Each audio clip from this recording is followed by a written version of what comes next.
Hello guys, आज इस video में हम इन दो इक्वेशंस पर बात करेंगे।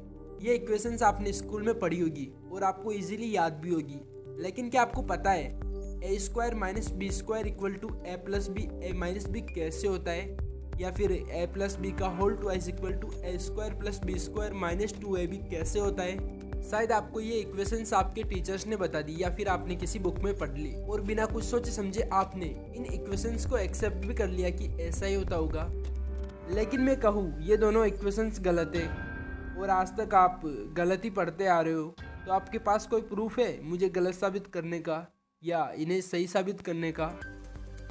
लेकिन ये वीडियो देखने के बाद आपके पास ज़रूर से प्रूफ होगा और यही सवाल आप अपने दोस्तों से पूछकर उन्हें उलझन में डालकर फिर स्मार्टली सॉल्यूशन बताकर खुद को जीनियस टाइप फील करा सकते हो।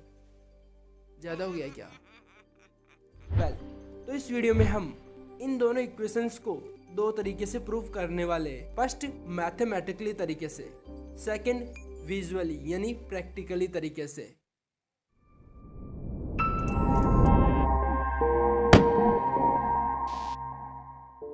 यहाँ हमें a प्लस बी के whole twice equal to A square plus B square plus 2ab को प्रूफ करना है। तो शुरुआत करते मैथमेटिकली तरीके से। यहाँ a प्लस बी के ऊपर होल स्क्वायर लगा हुआ है, इसका मतलब हम a प्लस बी को दो बार लिख सकते हैं, a plus B A plus B. अब ये जो a है इसको a प्लस बी के साथ मल्टीप्लाई कर सकते हैं और बचे हुए प्लस बी को फिर से a प्लस बी के साथ मल्टीप्लाई कर सकते हैं। और जब हम इसे आगे ओपन करेंगे तो हमें कुछ ऐसा देखने मिलता है। यहाँ पर ab प्लस ए बी को हम 2ab लिख सकते हैं और यहाँ वही आ गया जो हमें लाना था, मतलब a प्लस बी का whole twice a square plus B square plus 2ab के बराबर आ गया। शायद आप में से कईयों को ये पहले भी आता था, लेकिन अब हम इसे प्रैक्टिकली प्रूव करेंगे। इसके लिए सपोज करो ये एक लाइन है जिसमें यहाँ से लेकर यहाँ तक की लेंथ a है और बाकी बची लेंथ b है। अब इस टोटल लाइन से हम एक स्क्वायर ड्रॉ करते, एक वर्ग बनाते कुछ इस तरह से, और वर्ग की प्रत्येक भुजा के बीच के बिंदुओं को अपने सामने वाली भुजा के बीच के बिंदुओं से मिलाते तो हमें ये पूरा वर्ग कुछ ऐसा देखने मिलता है। इसमें दो तो स्क्वायर बन चुके और दो रेक्टेंगल बन चुके। अब हमें इस स्क्वायर का क्षेत्रफल निकालना है, यानी एरिया निकालना है, और हम इसका क्षेत्रफल दो तरीके से निकाल सकते हैं। फर्स्ट, ये जो कंप्लीट स्क्वायर है इसकी जो भुजा है उसका स्क्वायर करके, इसकी भुजा कितनी है a plus B, A plus B इसकी टोटल लेंथ है, इसका स्क्वायर करके a प्लस बी का होल स्क्वायर, ऑब्वियसली ये इसका क्षेत्रफल हो जाएगा। या फिर हम सेकंड तरीके से भी इसका क्षेत्रफल निकाल सकते हैं। वह कैसे? इस स्क्वायर में जो चार शेप है, दो रेक्टेंगल दो स्क्वायर, इनका क्षेत्रफल निकालकर आपस में जोड़ दे तब भी इस स्क्वायर का क्षेत्रफल आ जाएगा। चलिए निकालते हैं।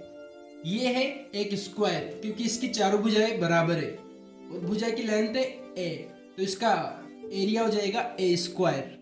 सेकंड शेप, ये है एक रेक्टेंगल, इसकी लेंथ है b और इसकी विड्थ है a।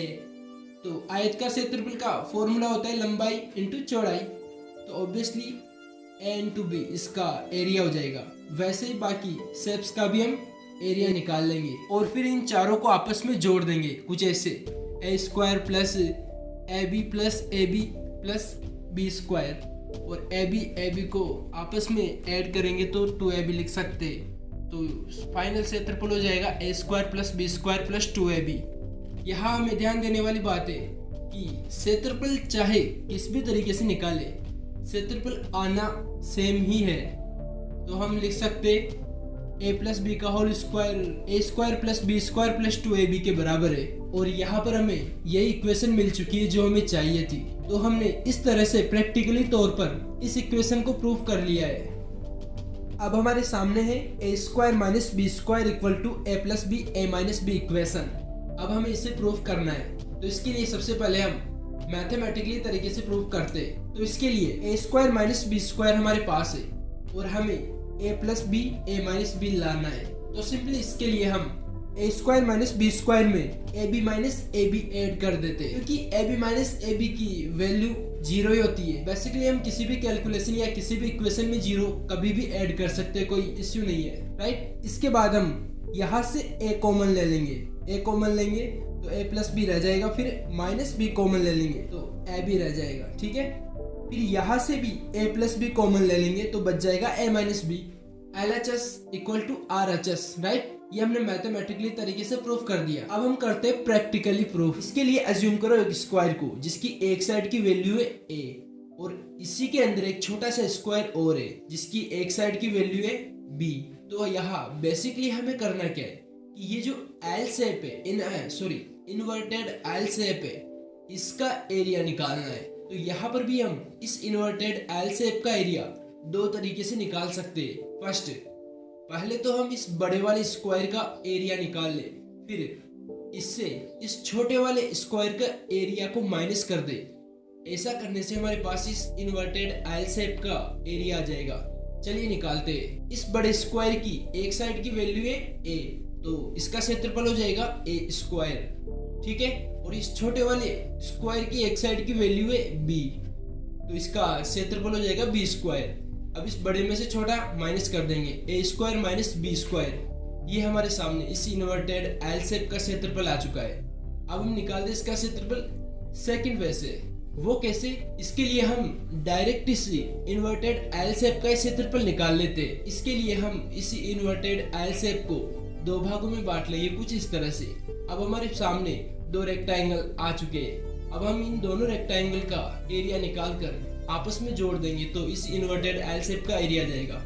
ये है फर्स्ट रेक्टेंगल। इसकी विड्थ निकालने के लिए हम इस टोटल लेंथ में से ये जो b जो हमारे काम की नहीं है इसे माइनस कर देंगे तो इसकी विड्थ आ जाएगी a माइनस बी, और इसकी लेंथ यहाँ पर दी हुई है b। तो इसका क्षेत्रफल निकालने के लिए इसकी विड्थ एंड लेंथ को आपस में मल्टीप्लाई कर देंगे और इसका क्षेत्रफल आ जाएगा। और ये है सेकंड रेक्टेंगल। इसमें भी हम ठीक वैसे ही करेंगे। इसकी विड्थ निकालने के लिए हम यहाँ इस टोटल a में से यहाँ तक की लेंथ b को माइनस कर देंगे तो हमारे पास आ जाएगी इसकी विड्थ a माइनस बी, और इसकी लेंथ हमें a दी हुई है, ठीक है। और इन्हें आपस में मल्टीप्लाई करेंगे तो इस रेक्टेंगल का एरिया आ जाएगा। अब हम इन दोनों रेक्टेंगल के एरिया को आपस में ऐड कर देते हैं। अब यहाँ से हम a माइनस बी कॉमन ले लेंगे। a माइनस बी जैसे हम कॉमन लेंगे तो बच जाएगा a प्लस बी, और यही है इस इन्वर्टेड L शेप का एरिया। फर्स्ट वैसे भी हमने इस इन्वर्टेड L शेप का एरिया निकाला था। ऑब्वियसली ये दोनों आपस में बराबर होंगे, तो हमारे सामने आ चुकी है ये इक्वेशन जिसे हमें प्रूफ करना था। तो इस तरह से हमने इन दोनों इक्वेशंस को क्रिएट किया। आप इन्हें स्कूल में प्रैक्टिकली या मैथमेटिकली ही पढ़ते थे, लेकिन हमने यहाँ इसे प्रैक्टिकली समझा। अब जैसा कि आप इन्हें समझ चुके हो तो आप इन्हें अपनी कैलकुलेशन में या अपनी डेली लाइफ में इजीली यूज कर सकते हो, राइट।